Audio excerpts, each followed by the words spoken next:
오늘 어떤 말씀을 함께 나눌까 이렇게 좀 기도하면서 이 본문의 말씀을 정했는데요. 아마 여기 계신 분들은 다 한 번쯤, 한 번이 아니라 여러 번 들어본 말씀일 겁니다. 그런데 이 말씀이 또 오늘 새롭게 들려지는 은혜가 있기를 축복합니다. 제가 나누고 싶은 말씀의 핵심 내용은 10장 45절 말씀입니다. 인자가 온 것은 섬김을 받으려 함이 아니라 도리어 섬기려 하고 자기 목숨을 많은 사람들의 대속물로 주려 함이라 라는 이 말씀인데요.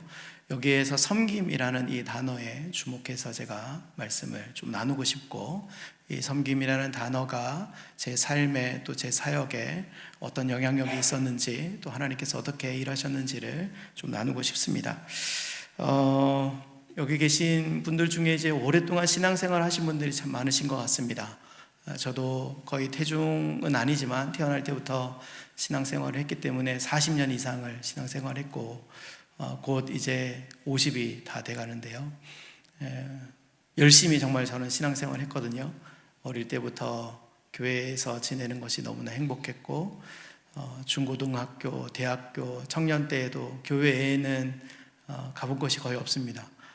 정말 놀랍게도 저는 야구장을 한 번도 가보지를 못했습니다. 왜냐하면 야구가 있는 날마다 저는 교회에 있었기 때문에 그만큼 교회에 충성이었던 삶을 살아왔습니다. 그런데 그럼에도 불구하고 끊임없이 저에게 던져지는, 스스로에게 던지는 질문은 예수님을 잘 믿는다는 게 뭘까? 라는 질문입니다. 여러분 예수님 잘 믿으시죠? 예수님 잘 믿으셔서 지금 이제 오후 예배도 드리고 계시잖아요. 그렇죠? 예수님 잘 믿으십니다. 그런데 저에게는 이 질문이 너무 어렵습니다. 정말 예수님을 잘 믿는 게 뭘까? 어릴 때에는 열심을 가지고 최선을 다해서 교회에서 봉사하고 헌신하면 그게 예수님을 잘 믿는 일이라 생각했는데, 그런데 제 삶의 자리에서, 주중에 제 삶의 자리에서 이렇게 살아가는 제 모습을 보니까 이게 정말 예수님 잘 믿는 모습인가? 라는 질문을 하게 되더라고요. 혈기왕성할 때에는 화도 많이 내고, 결혼해서는 아내와 싸우기도 하고, 치열하게 다투지 않습니까? 결혼하고 부부 관계가 그렇잖아요. 로또와도 같은, 전혀 맞지 않는 남자와 여자가 만나가지고 많이 싸웁니다. 그런 모습을 스스로 볼 때 정말 예수님을 내가 잘 믿고 있나? 라는 질문을 하게 돼요. 예수님을 믿기 때문에 내 모습이 정말 달라지고 있나? 저는 급격하게 회심한 스타일이 아니기 때문에요. 청년 때 예수님을 믿은 사람들은, 또 나이가 들어서 예수님을 믿은 사람들은 예수님을 믿기 전과 후가 확연하게 다르다 이렇게 얘기하는데, 저는 아주 어릴 때부터 신앙생활을 해왔기 때문에 정말 예수님을 믿으면서 내가 변했나? 뭐가 변하고 있지? 라는 질문들을 계속 하게 되는 거예요. 여러분은 어떠십니까? 여러분 정말 예수님을 잘 믿기 때문에, 그 잘 믿는 예수님 때문에 여러분의 삶이 변화되고 있으십니까? 또 다른 말로는 여기 이 비전처럼 예수님을 믿기 때문에 정말 행복한 삶을 살고 계십니까? 조금 전에 권사님 기도하실 때 제가 깜짝 놀랐는데요. 아마 저희 교회 유튜브나 이런 자료를 찾아보셨던 것 같아요. 그렇죠? 네, 찾아보셨기 때문에 할 수 있는 기도문이 있었거든요. 예수님을 믿는다는 것 때문에 우리가 얼마나 행복한지를 알게 되는 게, 저는 성도들이 보여줘야 하는 삶의 가장 중요한 모습이 아닌가 싶습니다. 그렇다면 예수님을 믿기 때문에 정말 내 삶이 행복해지고, 예수님을 믿기 때문에 내 삶이 변화되고 있고, 예수님을 믿기 때문에 내 삶이 영향력 있고, 예수님을 믿기 때문에 정말 좋다고 얘기할 수 있는 삶의 첫걸음은 무엇일까? 또 그렇게 살아가는 성숙한 삶의 모습은 무엇일까? 이 질문을 해보면요, 이 질문에 대한 대답은 너무나 쉽습니다. 그 뭐냐면 예수님 닮아가면 되는 거거든요. 예수님이 사셨던 모습, 예수님이 우리에게 보여주신 모습, 그것대로 우리가 그냥 따라 살아가기만 하면요, 예수님 우리에게 약속하신 하나님의 나라를 우리가 살아낼 수 있는 것이고, 예수님이 우리에게 약속하신 말씀대로 하나님의 나라가 임하는 것 때문에 우리의 삶이 행복하다 고백할 수 있게 되는 거거든요. 그런데 이게 참 쉽지 않아요. 그렇죠? 예수님의 형상을 따라 살아가는 삶. 우리는 다 이렇게 고백하잖아요. 우리는 하나님의 형상대로 지음받은 사람들이다. 피조물이다. 인간이다. 그 하나님의 형상대로 지음받았다는 게 뭐냐? 그 예수님의 모습대로 닮아가는 삶이 뭐냐? 그게 이제 복음서 안에 가득 기록되어 있어요. 그런데 이런 예수님의 말씀과는 전혀 상관없이 내가 원하고 내가 바라고 내가 신념하는 무언가를 쫓고 살아가다 보면요, 예수님하고는 전혀 상관없는 삶을 살게 되더라고요. 그렇게 살다 보면 예수님 믿는 게 행복한지도 모르고, 예수님 믿는 게 뭐가 좋은지도 모르고, 예수님 믿는 게 정말 이 세상과는 다른 삶인지도 모른 채 살아갈 수 있다는 거예요. 평생을 교회 다니지만 예수님 없이 살아가는 사람들이 그런 삶을 살다가 인생의 어려운 일을 만날 때 이런 불평과 불만을 쏟아내지 않습니까? 하나님, 내가 평생토록 이 교회를 섬겼는데, 하나님 나라를 위해서 헌신하고 봉사했는데 왜 내 삶에 이런 어려움이 찾아오는 겁니까? 라고 얘기하는 이유를 생각해 보면요, 결국은 내가 원하는 삶, 내가 신념하는 바를 따라 살아갈 때 이런 일들이 이제 일어나게 되는 거예요. 그러나 예수님이 우리에게 말씀하시는 거는요, 그런 삶이 아니라 정말 하나님이 우리에게 말씀하시는 대로 우리가 순종하며 살아내고 있는가, 그런 삶을 사는가 라는 이 질문, 그것대로 살아낼 때 우리는 비로소 이런 고백을 할 수 있게 될 줄 믿습니다. 예수님의 제자들을 보면요, 3년 동안 예수님과 함께 먹고 자고 하나님의 나라의 운동에 동참했습니다. 그런데 그들 안에 깊이 내면 안에 있었던 욕망과 욕심은요, 3년이 끝나는 이 본문이 시작되는 이 즈음에 드러나게 돼요. 예수님이 가르치신 그 가르치심이 너무나 놀라웠고, 예수님이 행하신 기적이 너무나 놀라웠고, 귀신들이 쫓겨나고요, 앉은 맹이들이 일어나게 되고요, 심지어 죽은 자들이 살아나는 이 모습을 보면서 그들은 환호성을 질렀어요. 이야, 우리가 따르는 이 랍비, 이 선생님은 지금 이 시대에 어느 누구와도 비교할 수 없는 대단한 분이다. 그의 제자인 것이 너무나 자랑스럽다 생각하면서 3년을 쫓아다녔어요. 그런 예수님에게부터 가르침을 받은 그들은 하나님 나라의 놀라운 비밀들을 너무나 많이 알게 됐는데도 불구하고 그 내면 안에 그 깊이 잠재워져 있는 그들의 욕망은 확인하지 못한 채 그렇게 3년의 시간을 보내는 거예요. 그리고 나서 마지막으로 예수님이 이제 내가 십자가를 져야 한다 그러면서 예루살렘에 올라가는 그 길 여정 가운데에서 비로소 그 모습을 드러내는 거예요. 야고보와 요한이요, 3년 동안 우리가 이렇게 예수님을 열심히 따랐으니까 우리에게 합당한 보상을 해줘야 되지 않겠습니까? 라고 당당하게 요구하는 거죠. 하나는 좌편에, 하나는 우편에 앉게 해달라는 거예요. 다시 말하면 이스라엘의 왕이 되시면은 그 왕의 옆자리에 우리를 세워달라는 얘기를 하는 거잖아요.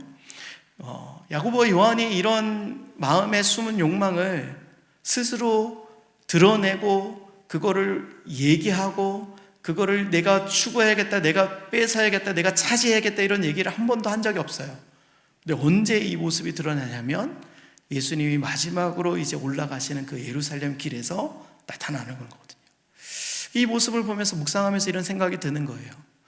우리가 정말 예수님을 잘 믿겠다고 결정하고 정말 하나님 나라에 합당한 삶을 살기로 결정하고 내가 주님 따라가는 그 제자의 삶을 십자가의 길을 걸어가겠다 결정하면서 하나님께로 더 가까이 나가면요, 이런 우리의 모습을 발견하게 된다는 거예요. 기도를 열심히 하고요, 정말 하나님을 열심히 찾고 예배하고 하나님 앞에 서는 삶을 살기로 결정하면 우리는 뭐를 직면하게 되냐면 이 야고보와 요한과 같은 우리 안에 숨어있는 내면의 욕심들, 욕망들을 보게 되는 거예요. 그럴 때 우리는 바울처럼 고백하는 거죠. 아, 정말 내 안에 선한 것이 하나도 없구나. 정말 내가 죄인 중에 괴수구나. 이런 내가 예수님 잘 믿는다고 얘기할 수 있을까? 이렇게 욕심 많은 내가 정말 예수님을 잘 따라 살아간다고 말할 수 있을까? 라는 한탄을 우리는 쏟아내게 돼요. 그런데 놀라운 거는요, 그 모습을 직면하는 게 은혜인 거예요. 그런 나의 연약함을, 그런 나의 죄된 모습을 발견하는 게 은혜인 거예요. 왜냐하면 그거를 느끼지 못하고 그거를 직면하지 못하면요, 우리는 우리 안에 감추어 둔 하나님 나라보다 더 좋아하는 것, 예수님보다 더 좋아하는 것, 하나님보다 더 좋아하는 것, 그거 저기 감춰놓고요, 가면 쓰고 하나님 앞에 나아가는 삶을 살 수밖에 없거든요. 그런데 우리 안에 있는 그 욕심을 발견하게 되면 비로소 우리는 그때 하나님 앞에 이렇게 얘기할 수 있는 거예요. 하나님, 내가 이토록 하나님 열심히 섬긴다고 얘기하는데, 이토록 내가 하나님 사랑한다고 얘기하는데, 하나님 지금 생각해 보니까 내 안에는 욕심밖에 없네요. 예수님 오른편에 왼편에 서고 싶었던 야고보와 요한처럼 내 안에는 내가 얻고 싶은 것, 이 세상에서 누리고 싶은 것, 이 세상에서 내가 뭔가 좀 차지하고 싶은 것, 이런 것만 내가 추구하며 살았네요. 예수 그리스도의 이름을 힘입어 기도하는 것마다 하나님 응답하신다고 얘기했는데, 그 예수 그리스도의 이름을 이용해서 내가 원하는 것만 내가 원했네요. 내가 기도했네요. 라고 우리가 고백하게 된다는 겁니다. 이게 은혜의 시작인 줄 믿습니다. 이 시간을 통해서 우리는 비로소 이렇게 고백할 수 있게 되는 겁니다. 하나님, 하나님의 은혜가 아니고서는 내가 하나님의 자녀답게 살아갈 수가 없습니다. 하나님이 나에게 선한 마음을 주시지 않으면 하나님, 나는 선하게 살 수 없습니다. 하나님, 내가 내 욕심에 욕망에 사로잡혀서 자유한 삶을 살아갈 수 없다는 것을 이제서야 제가 알게 되었습니다. 하나님 감사합니다 라고 우리는 고백할 수 있게 되는 거예요. 오늘 목사님 오전에 설교하신 본문의 말씀처럼요, 또 수요일 날 나눌 이 하박국의 말씀처럼요, 우리가 어떻게 하박국처럼 이 고백을 할 수 있겠습니까?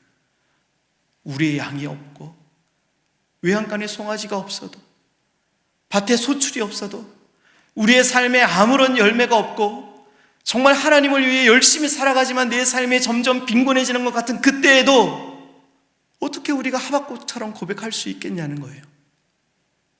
바로 주님을 만나는 그 순간, 십자가 앞으로 더 가까이 나아가는 삶을 통해 그 십자가 앞에서 우리의 욕심들을 발견하는 그때에 비로소 우리는 모든 것들을 다 내려놓고 하나님이면 충분합니다라는 고백을 할 수 있게 되는 거예요. 그때 비로소 우리는 그 은혜를 누릴 수 있게 되는 거죠. 우리가 불렀던 찬양의 이 가사처럼요, 하늘의 평화를 누리게 되는 겁니다. 내 영혼이 안식을 누리게 되는 거예요. 주님 계시는 곳이면 그 어디나 하나님의 나라라고 고백할 수 있게 되는 것이죠. 그 고백은 십자가 앞에서 우리의 이 욕망들을, 우리의 욕심들을, 세상의 것을 더 사랑하는 우리의 이 연약한 모습을 발견할 때 비로소 가능하다는 겁니다. 그러면 그때 우리는 이 질문을 하게 됩니다. 주님, 이제는 내가 알았습니다. 이제는 내가 주님 사랑한다는 게 어떤 의미인지 알겠습니다. 주님 사랑하기 때문에, 주님이 너무 나를 사랑하셔서 나에게 이 은혜를 베푸셔서 내가 이제는 깨달아서 주님 나에게 보여주신 모습대로 내가 사랑하는 삶을 살아갈 수 있겠습니다 라는 고백을 하게 되고요, 그때 비로소 우리는 주님께 정말 진지하고 순결한 이 질문을 하게 되는 거예요. 그럼 주님 보이신 이 모습 중에, 3년 동안 우리에게 보여주신 이 모습 중에 내가 닮아야 할 모습이 무엇입니까? 내가 본받아야 하는 모습이, 삶의 태도가, 자세가 무엇입니까? 라고 묻게 되는 것이죠. 그래서 예수님을 잘 믿는 사람의 특징은요, 물론 예배를 잘 드립니다. 그런데 그의 인격이 바뀌어요. 그래서 예수님을 잘 믿게 되면 놀라운 일이 일어나는데요. 다른 사람을 존중하게 됩니다. 사람을 귀히 여기게 돼요. 나 아닌 다른 사람을 사랑하게 됩니다. 이게 시작인 거죠. 여러분, 정말 주님이 말씀하신 우리에게 주신 새 계명처럼 하나님을 사랑하고 내 이웃을 내 몸과 같이 사랑하십니까? 하나님이 사랑하는 거는 쉬운 것 같은데 이웃 사랑하는 거는 너무 어렵지 않으십니까? 가족도 사랑하기 힘든데, 그렇죠? 부부가 서로 사랑하는 게 얼마나 힘드십니까? 저만 힘든 거예요? 힘드시잖아요. 원수 같은 사람을 사랑하는 거요, 어려워요. 특히 지금 이 시대는 원수를 사랑하는 것은 우리가 지킬 수 없는 계명이라고 생각할 수밖에 없는 시대입니다. 그렇지 않나요? 조그마한 다툼이 일어나면요, 평생을 형제처럼 지냈던 사이도 깨져버려요. 그렇게 친했던 사람들이 원수같이 보이는 거예요. 그렇게 사랑스러웠던 사람이 어떻게 그렇게 미워 보일 수 있는지 몰라요. 하는 말마다, 행동마다 원수 같죠. 그런 사람을 사랑하라고요? 사랑을 이야기하고, 용서를 이야기하고, 화해를 얘기하고, 배제하지 않는 포용을 얘기하고, 이런 하나님 나라의 가치를 이야기하기가 너무 어려운 시대예요. 왜냐하면 우리가 그만큼 하나님 앞에 하나님 사랑하는 법을, 우리의 나약함을, 우리의 죄인됨을, 우리 안에 그 욕심과 욕망이 가득함을 온전히 드러나고 드러내고 부끄러움과 수치 가운데 십자가의 보혈로 깨끗함을 받는 이런 은혜들을 누리는 것이 너무나 희박하기 때문에요. 내가 용서받고 내가 용서해야 된다는 게 부담스러워서 하나님 앞에 가는 게 싫을 만큼 우리는 그런 삶을 살아가고 있다는 거예요. 그런 우리에게 하나님이 말씀하시는 거는요, 하나님을 사랑할 뿐만 아니라 다른 사람을, 이웃을 사랑해야 한다는 거예요. 그러면 하나님은 우리가 지킬 수 없는 계명을 주신 걸까요? 어떻게 생각하십니까? 예수님이 새 계명이 여기 있다라고 제자들에게, 율법학자에게 말씀하시면서 원수를 사랑해야 된다 얘기하는데요, 과연 우리가 지킬 수 없는 말씀을 주신 걸까요? 그렇지 않다고 생각해요. 이게 믿음이죠. 그걸 지킬 수 있다고, 우리가 할 수 있다고 믿음으로 고백하는 거예요. 그러면 그 믿음의 고백 위에 우리는 이 질문을 해야죠. 그럼 어떻게 우리가 이 말씀을 지킬 수 있는 걸까요? 어떻게 지킬 수 있겠습니까? 저는 이 어떻게라는 이 질문의 해답이 바로 오늘 이 본문 말씀에 있다 생각합니다. 그렇게 믿어요. 예수님이 말씀하신 이 10장 45절의 말씀, 인자가 온 것은 섬김을 받으려 함이 아니라 도리어 뭐라고요? 섬기려 하고. 이 섬김이요, 사랑의 너무 중요한 본질이 되는 거예요. 하나님이 우리를 창조하실 때 하나님은 하나님의 형상대로 우리를 창조하셨다 말씀하시잖아요. 하나님의 형상을 가장 쉽게 풀이하는 방법은 하나님의 속성, 하나님의 본질, 그게 뭐냐면 사랑이잖아요. 사랑의 관계 가운데 있는 그 하나님의 형상대로 우리는 지음을 받은 거예요. 그러면 우리 안에 하나님이 사랑이라는 이 본질적인 하나님의 형상을 심어 놓으셨을까요? 놓지 않았을까요? 심어 놓았습니다. 그래서 그것을 만약에 하나님이 우리를 창조하신 오리지널 디자인이다 라는 표현으로 얘기를 한다면 우리는 사랑하고 사랑받는 존재로 지음을 받은 거예요. 그러면 그 사랑을 실천할 수 있는 가장 좋은 방식을 하나님이 우리에게 심겨주셨을까요? 주지 않았을까요? 주셨어요. 그게 뭐냐면 섬기는 거예요. 섬기는 거. 섬김이 왜 사랑의 본질적인 요소냐? 그거는 우리가 섬길 때 비로소 사랑하게 되기 때문에 그래요. 섬김을 통해 우리는 사랑을 확인하게 되고요. 섬김을 통해 우리는 사랑이 깊어지는 것을 경험하게 되는 겁니다. 쉬운 예로 교회에서 오랫동안 열심히 섬기고 헌신하신 권사님이, 장로님이 교회를 더 사랑할까요? 이 교회에 처음 온 초신자가 이 교회를 더 사랑할까요? 누가 이 교회를 더 사랑하겠습니까? 너무 뻔한 질문을 해서 죄송합니다. 당연히 오랫동안 이 교회를 섬긴 분이 교회를 더 사랑하죠. 그러면 부모와 자녀의 관계를 생각해 볼까요? 부모와 자녀는 서로 사랑하는 관계지 않습니까? 부부가 사랑해서 자녀를 낳잖아요. 그런데 아이들도 엄마 아빠를 너무 사랑하잖아요. 그런데 아이가 자라고 장성하고 나면 부모가 자녀를 생각하는 사랑이 클까요? 자녀가 부모를 생각하는 사랑이 클까요? 이것도 너무 뻔한 답이어서 대답 안 하시는 거죠. 누가 더 사랑할까요? 부모가 더 사랑하죠. 왜냐하면 부모는 자식을 위해서 모든 것을 다 헌신하기 때문인 거예요. 이 아이가 아기일 때부터 장성할 때까지 할 수 있는 모든 최선을 다해 아이들을 사랑하면서 섬기기 때문인 거예요. 봉사하기 때문이죠.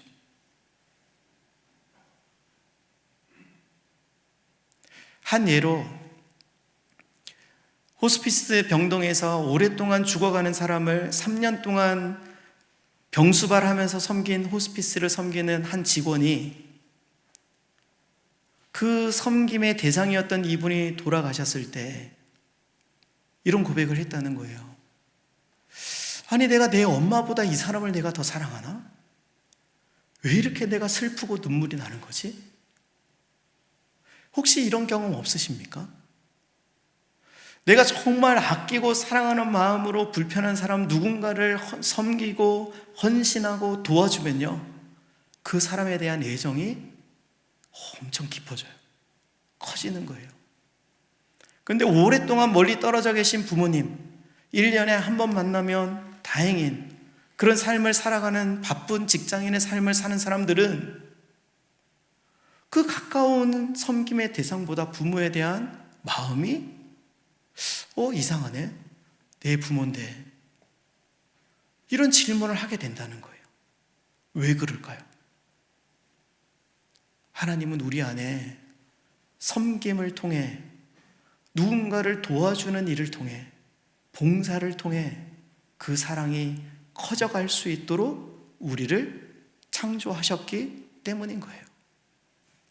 이런 고백 많이 하시지 않습니까? 주일학교를 섬기는 선생님들, 우리 아이들을 섬기기 위해 이 봉사의 자리에 갔는데 내가 섬기다 보니 내가 섬김을 더 받았네? 내가 더 사랑받았네? 라는 이런 고백 해보시지 않으셨습니까? 그러니까 섬김은 희생이 아닌 거죠. 하나님이 원래 창조하신 창조의 법칙대로라면 누군가를 위해서 섬기고 봉사한다는 것은요, 희생이 아니라 우리의 사랑이 깊어져 가게끔 하신 하나님의 놀라운 축복의 법칙인 거죠. 그리고 그것을 통해서 우리는 내가 이 섬기는 사람을 사랑한다는 것을 발견하게 된다는 거예요. 선교사님들이 선교지에서 열심히 현지인들을 섬기잖아요. 그럼 그 현지인들을 사랑하는 이 선교사님들의 마음은 깊어질까요? 아니면 힘들어서 괴로워질까요? 깊어지죠. 현지인들을 섬기는 일은요, 너무 힘든 일이거든요. 문화도 다르고 언어도 다르고 생각하는 프로세스가 달라요. 이제 제가 섬기는 탈북민들, 북한 이탈 주민이라고 하는 분들이요, 우리랑 언어가 똑같고 생김새가 똑같기 때문에 우리는 잘 섬길 수 있을 거라 생각했는데요, 잘 섬길 수 있었을까요? 쉬웠을까요? 아니요. 엄청 힘들어요. 괴로워요. 생각하는 게요, 우리랑 완전 달라요. 그게 외국인이에요. 이분들은요, 자존심이 너무 강해요. 그래서 뭔가를 오해하면요, 그 오해 때문에 우리를 비난하고 욕하고 이런 게 너무 쉬워요. 북한에서 어떤 교육을 받냐면 생활총화라는 경험을 합니다. 생활총화가 뭐냐면 스스로 비판하고 그리고 같이 사는 마을 사람들 중에 한 명을 비판해야 돼요. 일주일에 한 번씩. 그걸 어릴 때부터 배워요. 그럼 이분들의 생각의 프로세스는 상대방의 약점, 상대방의 실수, 이런 것들을 비판하는 게 쉬운 프로세스일까요? 그것을 덮어주고 용서해주고 용납하는 프로세스가 더 쉬운 사람들일까요? 비판하는 게. 그래서요, 서로 그렇게 싸워요. 같은 동네에 살면서. 서로 왜 싸우는지도 몰라요. 그냥 마음에 안 드는 거예요. 욕할 거리가 있으면요, 신랄하게 비판해요. 그러니까 우리가 뭔가 조금만 서운하게 할 만한 일들을 하면요, 이제 막 욕하기 시작하는 거예요. 주변 사람들한테도 욕하고 소문이 금방 퍼져요. 우리는 그분들을 사랑하기 때문에 그분들을 섬기기 위해 갔는데요, 그분들은 그거 상관없어요. 그냥 막 우리를 욕해요. 그러면 이 시간이 처음에는 너무나 괴로워요. 근데 지금 벌써 우리가 일주일에 한 번씩 만난 지가 4년이 넘었거든요. 그런 시간들을 다 이겨내고 나면요, 우리 안에 어떤 마음이 드냐면 이분들에 대한 연민과 애틋함과 긍휼히 여기는 마음과 사랑이 가득해지는 거예요. 참 신기하지 않습니까? 그렇게 힘든데 제가 안식월 보내기로 결정하고 나서요, 매주 찾아갔던 그 할아버지 할머니가 있어요. 그분들한테 이제 앞으로 제가 3개월 동안 어디 가 있을 거라서 못 옵니다. 죄송해요. 오해하지 마세요. 한 주라도 안 보이면 이제 거봐, 다른 사람이랑 똑같지, 우리랑 연 끊고 그냥 떠난 거야 라고 생각하지 마시라고 제가 얘기하는 거예요. 이러고 왔어요. 그러고 나서 지금 한 달 지났는데 이상하게 제가 계속 생각이 나요. 저희 어머니랑 연배도 비슷하시고요, 생긴 것도 비슷하고 아픈 것도 비슷하고 잔병 치레를 그렇게 많이 하시는 분이거든요. 제가 두통이 심한데 그분도 두통이 심하고, 잠 못 잤다 그러면 저도 잠을 못 자가지고 힘들면 얘기하고 공감하고 이러니까 이분이 저를 너무 좋아하셨거든요. 근데 한번 화나면요, 장난 아니에요. 무서워요. 그런데 그분이 생각이 나요. 계속 잘 지내고 계시나? 아프시진 않나? 잠은 잘 주무시나? 우리 팀들이 가면 낯설다고 또 막 잔소리하고 화내고 짜증내고 그러면 안 되는데 왜 그러냐면요, 이 섬김을 통해 하나님이 창조하신 법칙대로 제 안에 사랑이 커진 거예요. 사랑하게 되는 거예요. 그러니까 예수님의 말씀보다 우리는 세상의 가치를 더 따라가기 쉬운 시대를 살고 있잖아요. 내 거 아껴서 나누고 섬기는 거는 바보 같은 짓이라고 이야기하는 시대를 우리는 살고 있잖아요. 우리 가족 잘 먹고 잘 살아야 되는데 내 가족부터 챙겨야 되는 게 마땅하지 않냐고 얘기하는 시대를 우리는 살고 있잖아요. 근데 예수님은 그거와 전혀 다른 얘기를 하시는 거거든요. 그럼 우리는 둘 중에 하나를 선택해야 하는 거예요. 세상이 이야기하는 방식대로 살아갈 건지, 아니면 예수님이 얘기하신 방식대로 살아갈 건지. 근데 우리는 용기가 필요한 거예요. 세상 사람들은 다 그렇게 살아가니까 그게 잘 사는 것 같고, 그게 맞는 것 같고, 그게 합당한 것 같고, 그렇게 살아가야지 나도 내 아이들도 그렇게 잘 살 것 같으니까, 우리 눈에는 그것만 보이니까 그렇게 따라가는 게 당연한 듯 보이지만요, 하나님이 창조하신 창조의 법칙대로 잘 살아가는 모습을 우리가 보일 수만 있다면, 우리가 그렇게 간증할 수만 있다면, 우리의 삶을 통해 우리의 자녀들이, 우리의 형제 자매들이, 우리의 가족들이, 우리의 친척들이 세상이 이렇게 얘기해도 그게 아니라 정말 예수님의 말씀대로 살아가는 게 맞구나 라고 이야기할 수 있게 되지 않겠습니까? 저 여러분이 그런 삶의 증인이 되어야 하지 않겠습니까? 이게 예수님 믿는다는 삶의 의미이지 않겠습니까? 이렇게 살아가는 우리의 삶이 영향력이라 말할 수 있지 않겠습니까? 우리가 예수님 믿는다고 얘기하는데 뭘로 그것을 보여주겠냐는 거예요.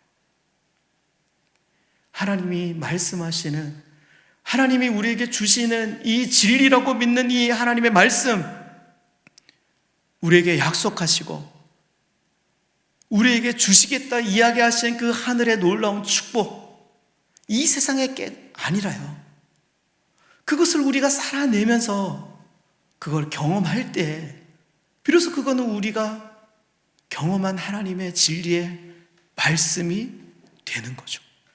그게 우리의 삶의 간증이 되는 거죠. 그런 간증이 저와 여러분의 삶에 더욱더 많아지기를 축복합니다. 그것은요, 처음에는 힘들 수 있어요. 왜 안 힘들겠어요? 헌신하고 섬기는 게 힘들죠. 괴롭죠. 저는 청소년들 섬기는 게 제일 힘든 사람이었거든요. 사춘기의 아이들. 제가 이렇게 기도했었어요. 하나님, 정말 저 말 안 듣는 사춘기 이 아이들 저는 못하겠습니다. 그리고 제가 역사신학을 전공했는데, 하나님, 저는 일본 선교 가는 거 너무 싫어요. 하나님, 저는 인도 가는 거 너무 싫어요. 이렇게 했는데 하나님이 그 기도 들으시고 저를 그렇게 안 하도록 하셨을까요? 신기하게도요, 그렇게 하면 그 일을 꼭 하도록 하시더라고요. 그건 저를 망하게 하기 위해서 그런가요? 아니에요. 제 안에 사랑할 수 없는 그 영역들, 그 세대들, 그 나라, 그 민족을 사랑하도록 하나님 저에게 기회를 주시는 거예요. 여러분, 헌신하기 싫으시죠? 조금 전에도 목사님하고 예배 전에 얘기를 나눴는데요, 저희 교회도 30, 40대가 거의 주로 구성원인 교회거든요. 개척한 지 이제 내년 3월이면 8년이 되고요. 그냥 저희 가족만 내려가서 맨 땅에 헤딩하면서 개척했거든요. 근데 지금은 아이들과 해서 100명이 이제 조금 넘는 교회가 됐습니다. 다음 세대 아이들이요, 올해만 벌써 깐난쟁이가 2-3명이 태어났고요, 50명 정도 돼요. 어른 숫자랑 비슷해요. 청소년, 우리 아이들도 청소년이고. 그런데요, 힘든 거예요. 30, 40대가요 봉사하기 힘들어해요. 여기는 30, 40대가 안 계시죠? 죄송합니다. 왜냐하면 아이들 육아하면서 아이들 키워야 되고 직장생활 하니까 이해가 돼요. 얼마나 힘들겠어요. 교회에서 봉사한다는 거는 사실 상상하기 힘들거든요. 그런데 제가 그거를 다 이해하고 다 받아주면서요, 그래, 그러면 내가 다 할게. 우리 아내가 나서서 그냥 주일 식사도 거의 6년을 했거든요. 밥 만들고 맛있게 밥 지어주고 교회 청소 제가 다 했거든요.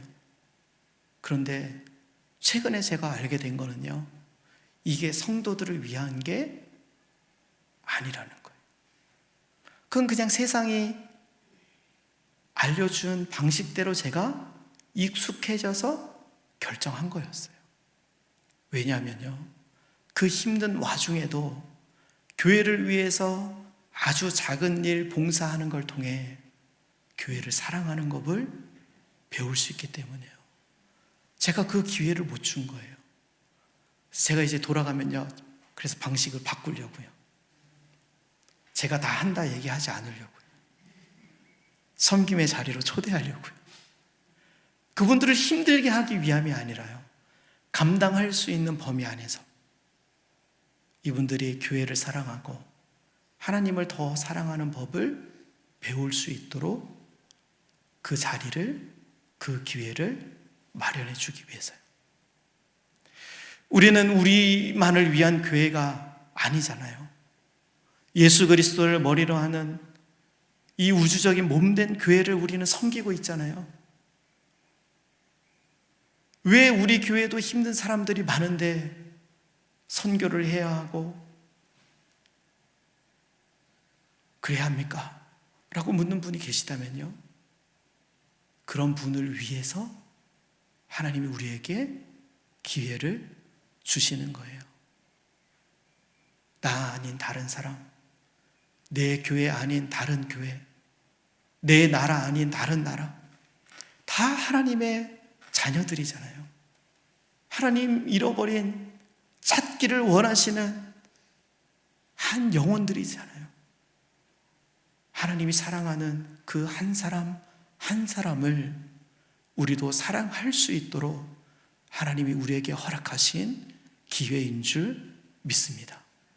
그 일에 헌신할 수 있는, 그 일에 쓰임 받을 수 있는 저와 여러분들이 다 될 수 있기를 축복합니다. 그럴 때 비로소 우리는 이 예수님 하신 말씀처럼 인자가 온 것은 섬김을 받으려 함이 아니라 도리어 섬기려 하고, 그 섬김이 어느 선까지 갔냐면요, 자기 목숨을 내어 주기까지 하신 거예요. 그게 우리가 가야 하는 방향인 거죠. 목표인 거예요. 우리의 삶을 하나님께 다 드릴 수만 있다면 그건 우리에게 얼마나 큰 축복인지 모릅니다. 그만큼 우리가 하나님이 사랑하시는 한 영혼을 위해 우리 안에 그 사랑으로 가득 채워져 있다는 뜻이니까요. 그 섬김을 통해 우리는 하나님의 사랑을 알게 되고 하나님의 사랑을 배우게 되며 그 하나님의 사랑을 품는 자가 될 줄 믿습니다. 그렇게 살아가면요, 우리 안에 간증이 없을 수가 없는 거예요. 수많은 간증들이 있을 수밖에 없는 거예요. 그런 간증이 더욱 많아지기를 축복합니다. 제가 하는 사역 조금 몇 가지 사진으로 보여드리고 싶습니다. 이게 저희가 일주일마다 한 번씩 만들어가는 반찬입니다. 저희가 반찬을 이렇게 만들기도 하고 또 재료를 사서 밀키트를 만들기도 하고, 이렇게 해서 처음에 5, 6가정으로 시작해서요, 지금은 23가정을 섬기고 있습니다. 일주일에 한 번씩 모여서 같이 기도하고 나갑니다. 이렇게 나가면요, 우리만 하지 않고요, 하나님이 열방에서 사람들을 보내주세요. 그래서 외국인들도 이 사역에 동참하기 위해서요 방문합니다. 다음 사진 보여주시면요, 이건 이제 명절 때 배를 선물해 드리는 거고요. 또 다음 사진 보여주십시오. 네, 또 넘겨주시면 됩니다. 이렇게 외국인들 만나가지고요 함께 섬기러 갑니다. 지금 섬기는 분들의 제일 나이가 많으신 분은 91세, 이제 곧 돌아가실 것 같아요. 너무 안타까운데요, 거동이 불편하신 분들이 이제 생겨나기 시작했습니다. 또 다음 사진 보여주세요. 이렇게 외국인들이 와서 함께 방문하고 함께 예배하고 그럽니다. 또 다음 사진 보여주십시오. 네.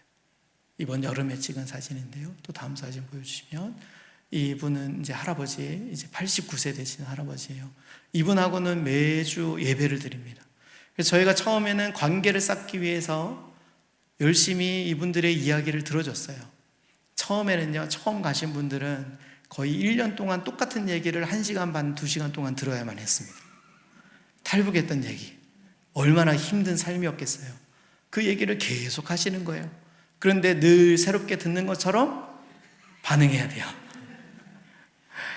근데 지금은 이분들하고 관계가 이제 가족 같아져 가지고요, 우리가 기도하고 우리가 예배하고 이런 거를 너무 잘 따라주십니다. 교회 못 가시는 분들이 많아졌거든요. 그래서 그분들하고 예배를 드리기 시작했어요. 그래서 우리가 이동하는 교회, 이동하는 예배라는 이름으로 함께 예배도 드리고 있습니다. 또 다음 사진 보여주세요. 이분은 이제 두 분이 서로 거의 부부처럼 지내시는데 부부는 아니고 커플이다 이렇게 주장하시는 분들이에요. 같이 하나원 동기시고 아래 위로 살고 계시는 분이시고요. 저기 저 할머니가 제가 아까 소개했던 그분이에요. 예민하게 생기셨죠?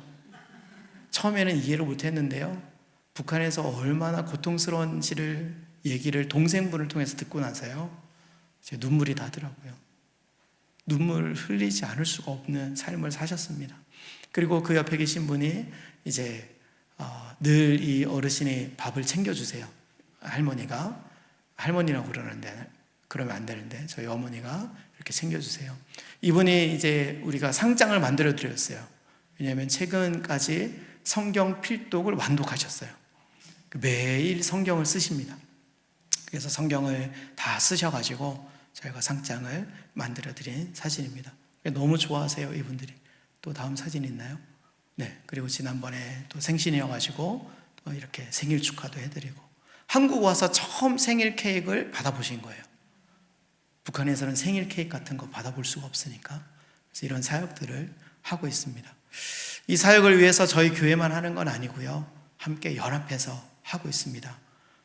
재정도 노르웨이에서 법인에서 단체에서 NGO 단체에서 재정을 보내주기도 하고, 저와 동기 목사님이 또 보내주기도 하고, 개인적으로 후원하시는 분들도 있고, 그렇게 해서 여러 교회가 함께 협력해서 지금 이 사역을 하고 있습니다.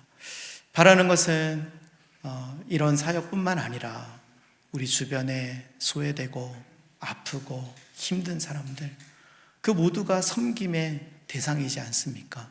그분들을 우리 각자 자리에서 잘 섬기고 그분들을 하나님의 사랑으로 잘 회복시키고, 그래서 하나님의 자녀답게 살아갈 수 있도록 우리가 헌신하고 돕는다면 하나님이 가장 기뻐하실 거라 믿습니다. 예수님 말씀하신 것처럼 소자에게 냉수 한 그릇이라도 대접하는 자는 하늘의 상을 잃지 않을 것이고 얻을 것이다 말씀하셨습니다. 그래서 얼마가 중요한 게 아니라요, 정말 내가 냉수 한 그릇 대접하는 마음으로 이 섬김에 헌신하신다면 하나님이 기뻐하시고 하나님이 그 헌신을, 그 섬김을 잊지 않으시고 하나님이 놀랍도록 축복하실 줄 믿습니다.